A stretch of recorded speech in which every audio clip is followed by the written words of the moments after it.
What's up mga kalapatid? So for today's video, ituturo ko sa inyo kung paano gamutin ang kalapating 15 years old na o sobrang tanda ng kalapate na hindi na nagsesemilya. So kung nagawa nyo nang ikulong sila sa malaking cage o sa stock loft or flyers loft nyo, hinayaan nyo sila mga isang buwan na naglilipad-lipad doon, binigyan nyo na ng vitamins, na-flashing nyo na, napurga nyo na, napaliguan nyo na. So, ang isa pang solusyon na ginagawa ko doon is binibigyan ko sila ng nitong gamot na to.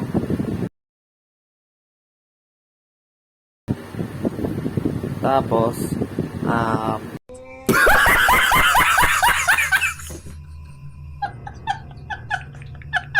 isa pang binibigay ko sa kanila is buto ng malunggay. Ibibilad ko yun sa araw, yung buto ng malunggay. Tapos binibigyan ko sila mga 6 pieces or 5 pieces ng buto ng malunggay. As patuloy lang yun na hindi ko muna sila pagsasamahin.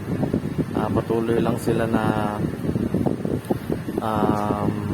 magkahiwalay. Tapos hanggang sa makalipad-lipad yung hen tsaka yung cock, bigay ng multivitamins, tas calcium, tas na-flashing nyo na lahat ng conditioning na gawa nyo na. So after kong magbigay ng mga yon, may isa pa akong binibigay. So combo sila, yung isa yung super breeder, tapos yung isa naman is yung Vitamin Pro.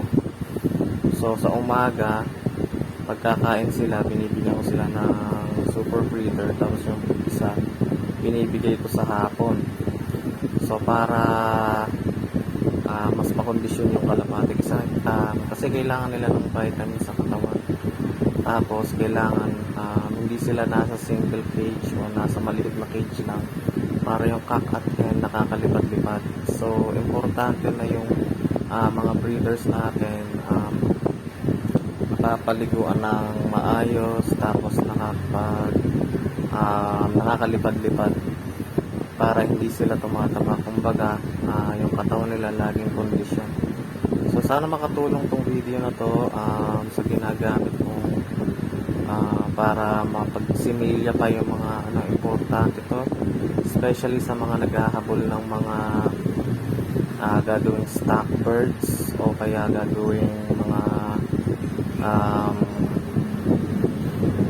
yung kinikip yung line na meron sila. So kung konti na lang yung line na meron kayo o yung mismong breeder na yung kailangan makapagpabuga ng anak, so kailangan yung gawin is recondition talaga.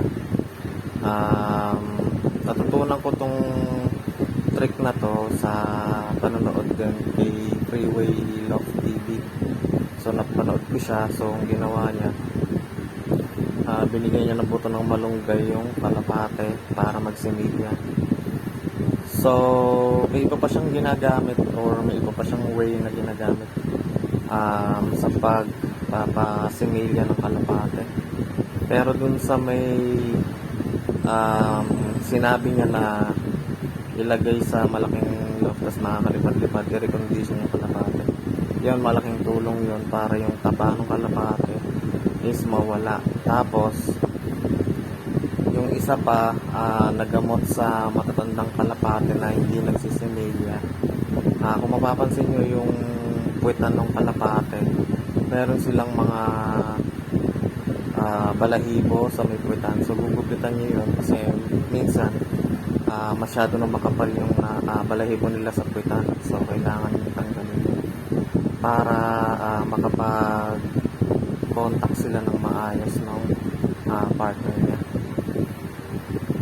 So yun lang naman ang maitutulong ko o mai-share ko sa inyo about sa pagpapasimilya ng kalapating